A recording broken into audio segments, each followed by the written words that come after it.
And that's our people. Our people are people who are into pop culture, are into the love and care of animals, animal rights, and that's quite literally what we are. We Yeah. are a pop culture company that loves animals. Hello and welcome back to the Erin space. My name's Erin. This is my space of the internet. Today we're using the space for something super cool. I'm going to be chatting with comic book writer H. German. He's also the creator of independent publisher Sigma Comics. Super cool name. I love that. Where he focuses and his team focuses on creating and publishing non-mainstream comics with a kind of a dark sense of humor. It reminded me the section I read of like Frank Miller, Daredevil-y vibe, but with a twist focusing on animal abuse and honestly what should probably be happening to anyone who would like mistreat or abuse an animal. So it was really cool. I'm so glad we were able to connect. I was able to get a chapter of his upcoming book. We're going to talk about that today. His main character called Calico from the book titled Calico Street Math. It was very cool. It was a wild ride. I'm not gonna lie. You left me on a cliffhanger. I don't know if you did that on purpose, but I was like, wait, I need to know what's gonna happen here. So thanks for coming, H. Thanks for joining me and chatting with all of my Aaron Spacers. We're Thank here you. at the Aaron Spacer into pop culture, animals, really into cats. All animals, but really cats. Love it. So it's like a perfect combination here. So yeah, thank you so Absolutely. much for joining. It's Thank you. awesome. Thank you for having me. Absolutely. It's great. I love that you're an animal lover and especially a cat lover. Yeah. We, of course, love our calico cat. Yep, In yep. fact, I'm going to take a sip of my calico mug here. I have a giant gray tabby who, whenever I am doing any kind of Zoom media, he does tend to make an appearance. So if you see a giant fat gray cat, That's giant awesome. monster, that's Taz. I did a little bit of a dive on you once we connected through Instagram. So kind of a little bit know your story, but yeah, just wanted to touch base on because your background seems to be in comics, animal Right. protection.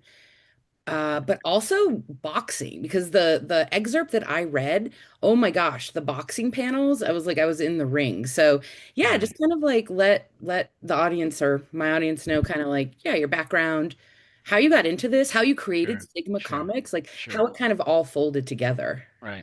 Well, first, I'm incredibly honored to be compared, even remotely, even if it's a tiny fraction, to Frank Miller. My goodness. I mean that, right? Yeah. I am a former, I know, right? I'm a former boxer from the Bronx, and I went to art school, so it is a very unique combination. And I think I'm like the first scholarship recipient of my art school. Oh, awesome. I was a professional fighter, and it was really hard going to art school and doing the boxing. It's really hard work. And then I got into mixed martial arts. But my story is, yeah, I'm a kid from the Bronx. I grew up in an Italian neighborhood as a non-Italian, and I had to fight quite a bit. It was a bumpy ride. And of course, I would never change it for the world. It was a wonderful experience, even though it was bumpy. I still love the upbringing. But what it did was it taught me things about life at a very young age: how to fight, how to defend yourself, and stick up for those who are, less fortunate or weaker. Mm-hmm. And when you grow up in a kitchen, you're going to grow and learn how to cook. And I grew up in the Bronx. I mean, the neighborhood that's probably I don't know if there's another, the Bronx is infamous for being tough, right? So I had to learn how to fight. Yeah. And in doing so, I ran into some people who, abused animals, and the stuff that I was learning, I applied in reality. Yeah.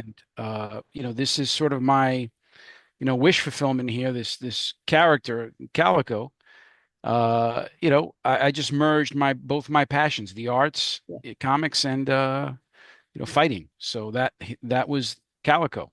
Yeah, I mean, I could really tell with the those boxing panels. I was like, oh, this is someone that has been in in the ring. So it was like it put you in that mindset, which was awesome.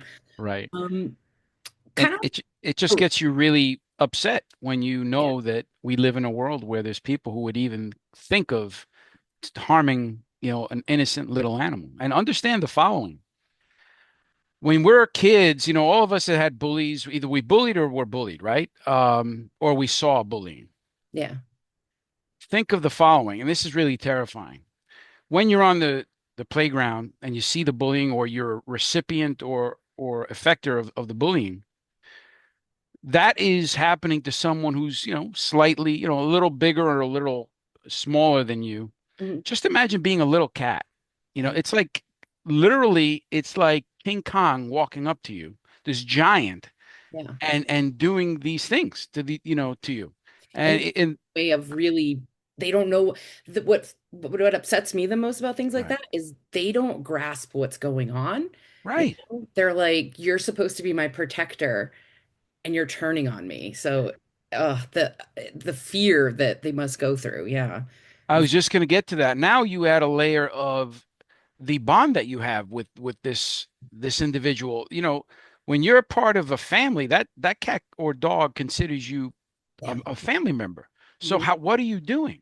It's like, I've seen it's really hard.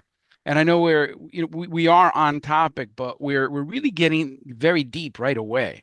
But I've seen I've seen some videos that cause me enormous amounts of angers. Yeah. And luckily, I grew up in a process whereby my anger was being honed, and the skill into fighting. What happens is, when you're at a very high level, whether it's MMA, mixed martial arts, or boxing, uh, you learn how to control your emotion, because it's very important. But even with that, now that I'm away from the ring in the octagon, it is so, so, so, so hard. And thankfully, I have this outlet, which is the creative process and Calico. Yeah. So It's kind of like I was thinking when you were talking about your background. Thank you for sharing all of that. Is this something, did you go about creating your own, and correct me if I'm wrong on any of this info, but Sigma Comics is your own self-publishing house, basically, correct? correct. Yes. Did you want to, because I know that's one thing to create the comics, but then to actually get them published and out there is like a completely other beast. Were you thinking that maybe like mainstream comics, maybe this topic or this genre wouldn't have an easy fit? So you wanted to sort of just, hey, I'm going to do it myself. I'm going to create my own. And I did notice it's very popular at like Comic Cons and various pop culture conventions where you're selling out. Is that Right. what you were thinking? Like, I'm just going to do it myself if I have to. Yes, I had no intention whatsoever to try to go to Marvel or DC. I knew that the manner in which I wanted to project this concept was a very tough, no holds barred, rated M for mature character. This Yeah. was not a gentleman. This was not a person who was going to sit down and have a conversation with animal abusers, have coffee and milk and cookies. It Mhm. was somebody who was going to go in there and make Kind of sure. the style. Yeah, he was going to make sure the animal abuse ended permanently. Yeah. So, and I think that, given where I'm from, the context, and the grit that I like to put out. You mentioned Frank Miller. I'm a massive, massive fan, and he's someone who I think truly does capture the grit, the grime, the danger, Mhm. the intensity of where this is happening. The setting is New York City. Mhm. And that's the thing about New York City. Every time you walk out, you don't know what the story's going to be, and it's always going to be a story. So I wanted to make sure, and I told all of our creative team, New York City is our second most important character, Yeah. okay, in this comic book series. So again, Frank Miller, and he does a wonderful job of depicting that city and that hero, whoever, whatever hero he's trying to put out there, because he's done a great job on quite a few comic book series. But I aspire to be someone, who does such a great job of conveying this. And as someone who is from New York City, as someone who felt the rain coming down on my body when I was beaten, uh, who's felt the sweat. I mean, I've bled on New York City cement and concrete. Mhm. I've sweated. Rain has poured down on me in violent situations. Uh, the the air, the cold air of the winter has Yeah. come out of me when I've been hit with shots. It's a tough situation when you're, but the thing is, when you're an artist and you can capture that, Yeah. and you can write about that. It's really gripping. It's compelling. And especially when your subject matter is one that's so deep and passionate and emotional. It's And I think cathartic that's what we're doing. too. Absolutely. Absolutely. So, And I think as a fellow animal lover, yeah, I mean, obviously in real life, you have to kind of take like legal routes, which are right, awesome and amazing to right, track down anything that's going on against animals. right. But there's always a part of you that's like, and kind of like with, yeah, with the Frank Miller stuff or with Punisher, it's like there's a part of Right, me that's just like, I know really what I want to do to these. So to have right. that in a creative form, it's Yes. really, really cool. That's one of the reasons why we're so happy to talk to you because, we took a look at your channel and it's very clear from everything that you put out, you're a genuinely passionate person who Yeah. truly cares about animals. Yeah. And that is just it's a beautiful thing for us. And that's our people. Our people are people who are into pop culture, are into the love and care of animals, animal rights. And that's quite literally what we are. We Yeah. are a pop culture company that loves animals, and we want to make sure that That's we my lift it out. that's literally my icon for my channel. It's me and my cat. He's eating a donut. He's holding a little donut because I eats. But yeah, he's definitely a part of my channel. Yes. That is Um, awesome. Thank you. yeah. It just reminded me of something. I actually, in another lifetime, I wrote a couple of online graphic novels myself. Awesome. Yeah, so I know the process behind it. Like you have these ideas in your head. You Right. write out, at least this is how it was when I was doing it like 10, this was like 10 years ago. You write out Sure. the panels, but then when you send it to the collaborative team, like the artists, the inkers, Right. the painters, the drawers, I just remember that process being so, it was crazy. It was wild because I had these ideas I was describing for what I wanted the panels to look like. But then Right. you get the work back from the artist. It's just amazing to see. So I don't know if you wanted to talk a little bit about if you've had the same collaborators who you work with on your team, what you look for Sure. in them, and probably obviously not only that their art style, because the art style was really, really cool, but Right. also probably with the animal part too. Just I was curious about that.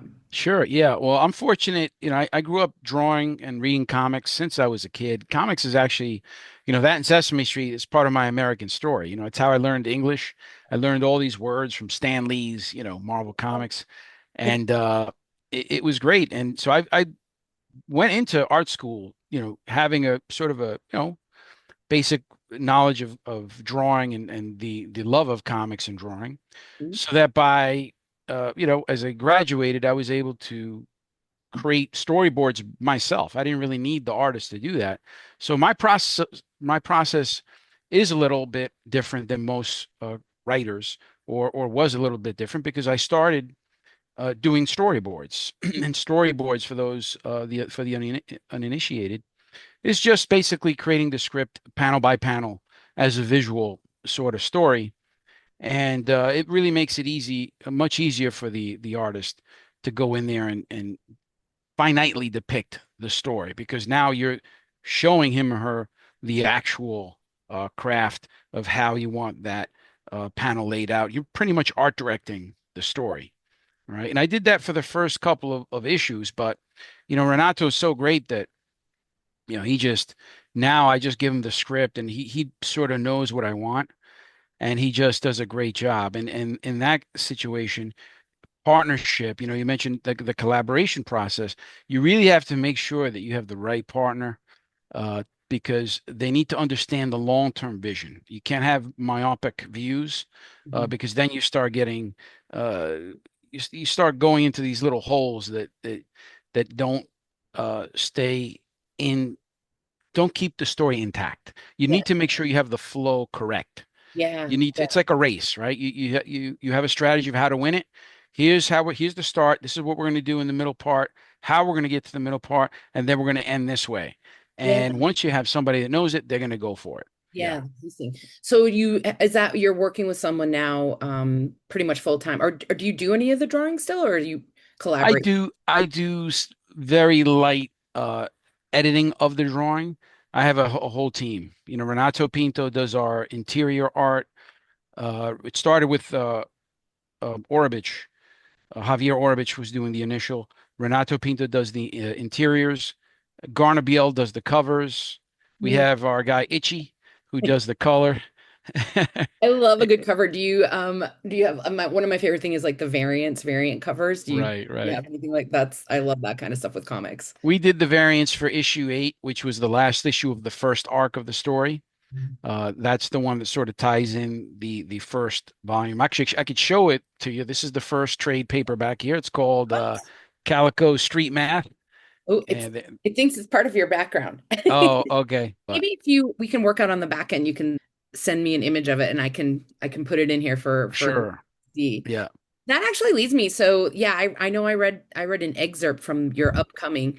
What is like the history and the background of that character and how much is out there with Calico right now that people can kind of and also where can they get it? Can they go to your website if they're not able to go to like a convention? I know that's where you're really selling out, which is amazing. sure. Yeah. You can go to our website, sigmacomics.com, and you'll see we have print comics, we have graphic novels, i.e., trade paperbacks. We also have manga. We have manga books, which is great. That's very unique as well that we do. And you can always get merch, posters, um, shirts, caps. I'm wearing one right now. Yeah, I like that. Yeah. So, and all of it is out there. We have 14 issues out.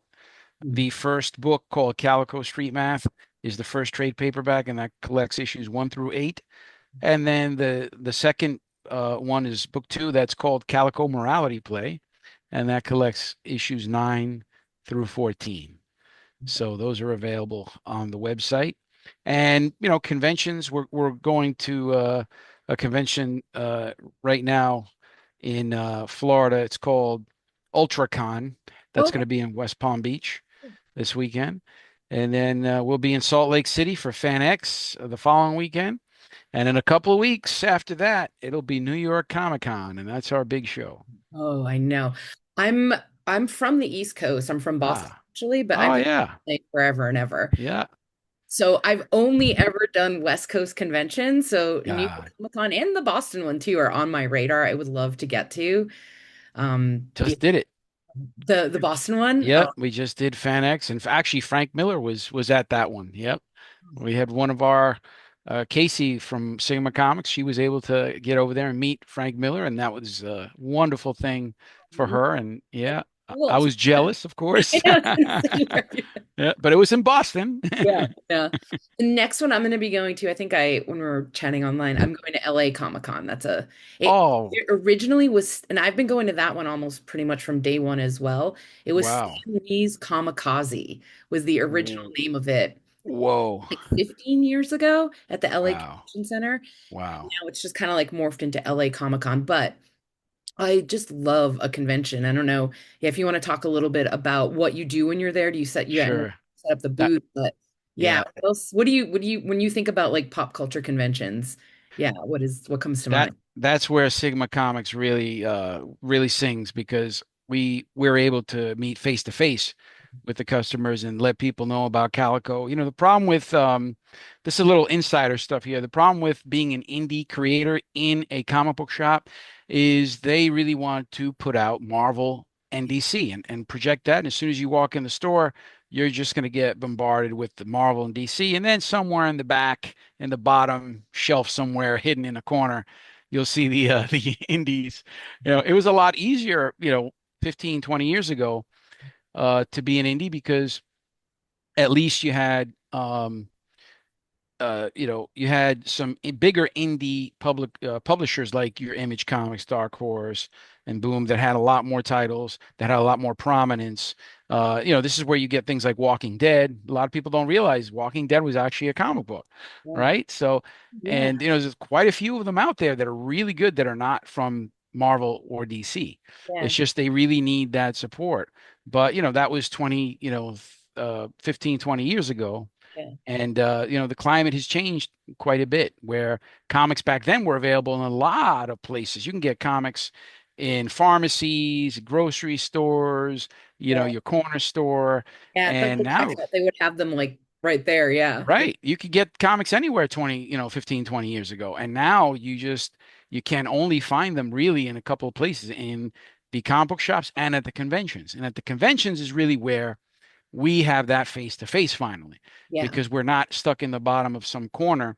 And that's where we excel. And there we can sell upwards of 300 to 400 pounds of comics a show, which is unheard of for an Yeah. indie. I saw that Yeah. on your website, the amount of pounds that you were selling. I was like, that is so cool. Yeah. A Have you lot done of the big people. one? Have you done San Diego? Oh yeah, that's the big one. And we sold 470 pounds of comics at this year That's there, great. four That's day show. yeah. And it's really great to be able to, again, be a relatively unknown indie comic book publisher and really have that deep personal connection face to face with, customers, new people, people we've never met before. And we simply tell them our story. Our pitch is very simple, Erin. It is the Calico gets intel on people who abuse and kill animals every day all across New York City. And every night he throws on the Calico suit and it's sayonara, baby. Yep. I know, it's so great. I was going to say, like, I feel like that hook, that concept, it like what we were talking about, it's if you find people that are into comics and pop culture and animals, which I do find that crossover is Yep. there. Yep. It's like it's a niche that Yep. really hasn't been mined. I was trying to like think of any other comics or even actually any other just pop culture media or content in general that Right. tackles this issue. Right. I honestly really couldn't think of any. Yep. And that got me thinking, would you ever, I know, like there's something to be said about being independent and it's small and like really having creative control over what you're doing. Is there Sure. a world in which you would like to take this either to animation, live action, anything like that down the line to help broaden the audience of it? Absolutely. Excellent question, Erin. That is our next step. We have our phases sort of mapped out. Yeah. Phase two is, in fact, establishing, getting in connection with a production house to do an animation. Anime is huge globally. Yeah. Okay. Netflix put out a stat earlier this year. 50% of Netflix members watch anime.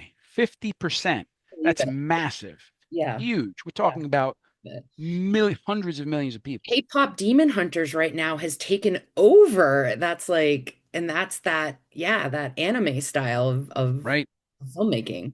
Yep. And listen, there's that style. There's a bunch of other anime styles, and that's the great thing about anime. It's a world, a beautiful world of creativity, Mhm. and certainly it's waiting for us. We just need the right investment to get to take that next step. We already have proof of concept, and it is in this wonderful selling that we do at all these conventions, right? So we're profitable.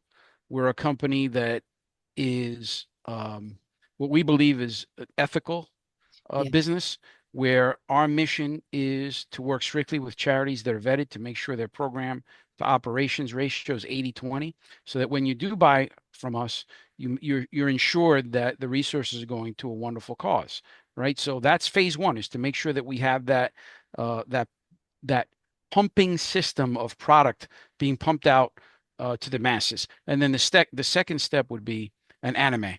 And Yeah. we believe wholeheartedly, based on everything that we have seen in the 5 years we've been doing this, that if we get an anime on Netflix, it will be absolutely gangbusters. It'll be enormous. Yeah, I completely agree. And what you were saying with that statistic, it's just I even see it like with my friend group out here. Like everybody is watching that and consuming that type of media now. So Right. and I It's just, awesome. yeah, I know I keep going back to it, but the premise is just Right. it's unique. It would be different. So you'd be in that genre, but also still your own thing, which is, the sweet spot to hit.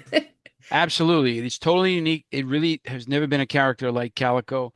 Mhm. There have been characters that sort of it's a bit vague about, for instance, Animal Man is a character that has some kind of animal qualities, but it really his thing was more tapping into the psyche of the animal Yeah, and then it's completely different from what we have. We have a guy by the name of Hector Gill, yeah, yeah. who I love that. he doesn't really like people that much. Yeah. But he likes But he animals. but he loves animals. Yeah, Exactly. He doesn't like people, but he loves animals. And his whole thing is, he's not perfect. He makes mistakes. He's also not the best fighter either. Yeah. but he has a great suit, and there's a lot of history behind that suit, and he puts that suit to work every night on Yeah. behalf of animals. Yeah. And it's just it's a really great story. And I tell you, all of us are really having a fun time working on it, and we really want to see this as an anime, and hopefully one day, on the big screen. Yeah. You know what? You can tell. You could, because when I was reading just that little excerpt that y'all sent me, yeah, it like jumps off the page. Like I was literally from the panel one, I was like, oh, okay, this is cool. You could tell when someone's like really enjoying what they're doing. So Oh yeah, yeah, the it's team we're having a together. ball. Yeah. How many people are at Sigma Comics now? Is it kind of like We growing? have a 6-person team. It's more than that. That's like the core. We have Casey, who I mentioned. She goes out with me on the sales component of it. The creative team, we have Orabich, we have Renato Pinto, we have Garnabil, we have Itch-san Ansori, who we call Itchy. Uh, we have Brian on production. He does the printing and production of our comics. I love that. I It's love just it's all in-house. It's so absolutely. this day and We age. have Tutor that does our videos. We have Heck, who I think you were communicating with on marketing. So we have we have a team. It's a small team, but all of us are animal lovers, and we're just gonna keep doing this because we love it, and we really think we have something very special. Yeah, I agree. It's unique and yeah, it's just something that like I said I haven't really seen out there, but as soon as I started delving into it, I was like, "Oh, this is crazy cool." Well, listen to this, Aaron. Empirical data, and this is really the foundation of all of it and why we started doing this, right? So empirical data proves unequivocally that pop culture has a direct impact on what's called real culture. And that's a social scientific term. Okay. Real culture is the active culture in any given region. Okay. So I'm going to give you an example.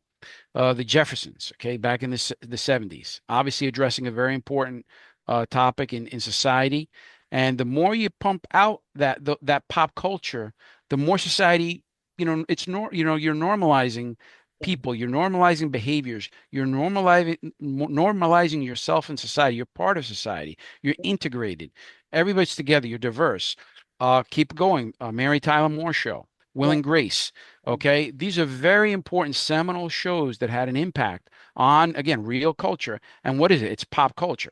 mhm, Okay, where you have funny terms and jokes that come out of there, where all of us can get together and sort of embrace a topic, yeah, and we learn together as a society. And what we want to do is we want to pump out a story about normalizing, caring about, loving, and respecting animals and animal rights. mhm, And that's ultimately what it is. Yes, our guy comes in, pretty hot, which so the first series is rated M for mature, but we love it. America is a society of, loving the vigilante, the renegade. yeah. So, And what yeah, I was saying before too, it's like there's a part of you that wishes it's like wish fulfillment where you right.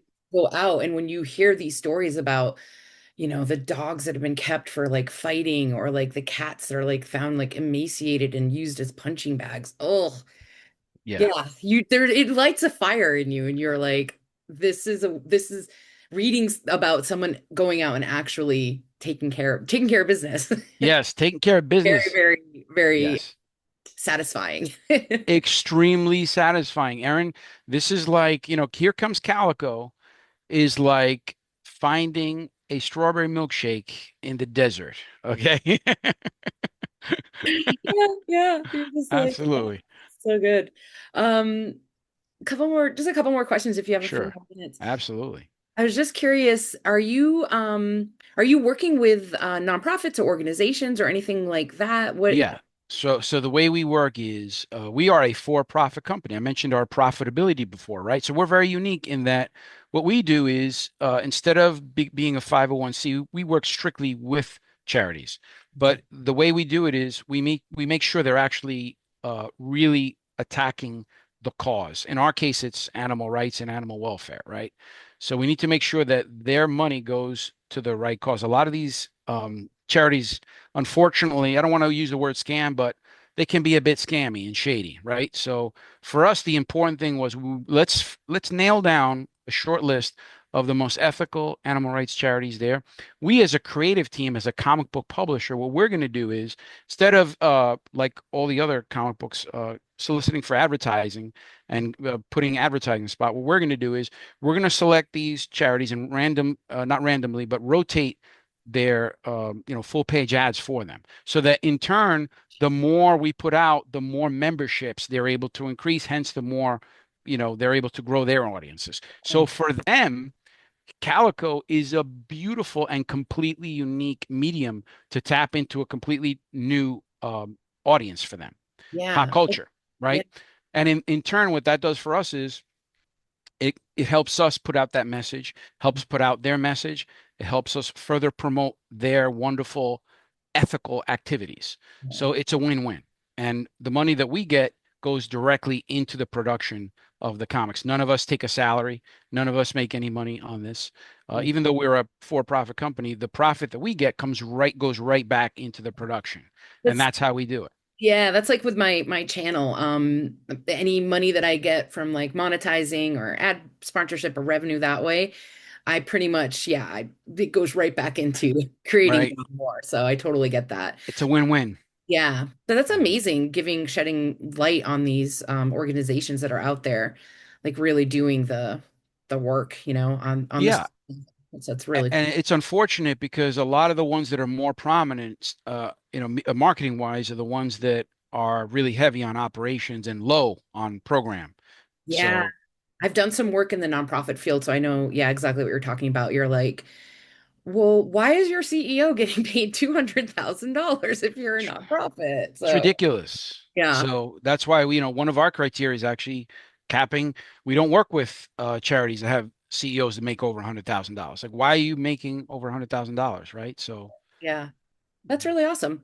Well, yeah, I guess the last thing I kind of wanted to chat about was just where are you going forward? What do you see in the future? I know we talked a little about like the long-term goal of which I think there's a world where this would exist on Netflix as an anime 100%. But do you yeah, have anything else you're sort of like working on? Like the excerpt I read, I think was that issue what chapter 6, I think. Or yes, basically just like what's coming next down the pipeline immediately for you guys? And sure, what can anybody that watches this video, what can they do? And I think I saw, do you do Kickstarter or things like that? yes, Anything else? If people yes. want to get involved, how can they get? Right. All of our books are kickstarted. The next thing we have is called Green Eye Bandito, which is Hector as a teenager with his cat Bumble. Yeah. What? Yeah. It's going to be a manga, and you'll see that on Kickstarter very soon. Probably within the next month or two, you'll see it promoted. It's called Green Eye Bandito. Head on over to sigmacomics.com and make sure you hit the Instagram button there. We have a social media bar. Make sure you do the Instagram, because there you're going to learn about all the stuff we got coming. We got book 3 next year coming, which is in the works right now. We have book 1 and book 2. Book 1 is called Calico Street Math. It has issues 1 through 8. Morality Play has issues 9 through 14. So the idea is for book 3 to have issues 15 to 20, so that we have a solid 20 issues. And from there, in the meantime, we're hoping to start having conversations with investors so that we can have the resources to commit to an anime, hopefully very soon. So fingers crossed. I'm gonna push this out there on all of my channels and social medias because it's just, yeah, it just hits home. It really does. And I'm so Thank you. glad we were able to connect initially over CatCon. Yes, I yes, think I CatCon. be able to go to it because, like I said, I've been going to it for 10 years. I've done a little like social media work for them in the past too, just like little videos and stuff. You're And right, right, it's just it's so amazing because when you go to the pop culture conventions, you'll know what I'm talking about. Like everyone's like-minded, like you're all on the same page, everyone gets it. So right, to take that idea, that community, and put it at a convention celebrating animals is just right. like next level. And you guys would pop off there. Your booth would be like surrounded because it's the perfect combination, pop culture That's what we think. and animals. Right. That's what we think. We think this is perfect for us. We have to figure out a way to make it work. Like I said, I hope they turn it into a 3-day show, because that would really make it very easy for us. Or if we get a guest invite, Yeah. we'd head over there, Yeah, you know. it like I don't know if I was recording yet, but yeah, that it's just grown. It's escalated. It's from year one to year 10. It used to not even be at a full convention center. The first 2 or 3 years, it was at this place in downtown called The Reef, which Hmm. was an artist compound almost.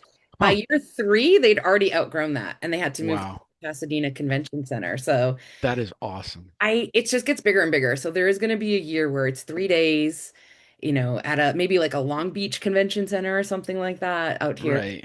That is great. Yeah, just do a traveling one, put it all across the country. Because this is what we joke. I love all animals, love dogs, whatever. But you know what? There's something about cat lovers. We're like different. We're on another level. Absolutely. We're on another Guilty as level. charged. Right? Exactly. Exactly. So it's just like it's like a perfect coming together of all of that. So you guys will That love is great. I think there's a very, very good chance that, we'll be part of the 2026 CatCon. So I it. think there's a very good chance. So Well, thank you so much for chatting. This has been so much fun. If there's anything else, do you want to add anything or I mean, first of all, thank you for having me and Sigma Comics. I want to send a warm shout out to all the cat lovers in the audience, animal lovers in general, but specifically and especially cat lovers, of course. that's Our Calico part of that cat. niche out here? We love all animals on the Arin space, but let's be There real, you go. cats are number one. There you go. Yeah, listen, thank you so much for having me.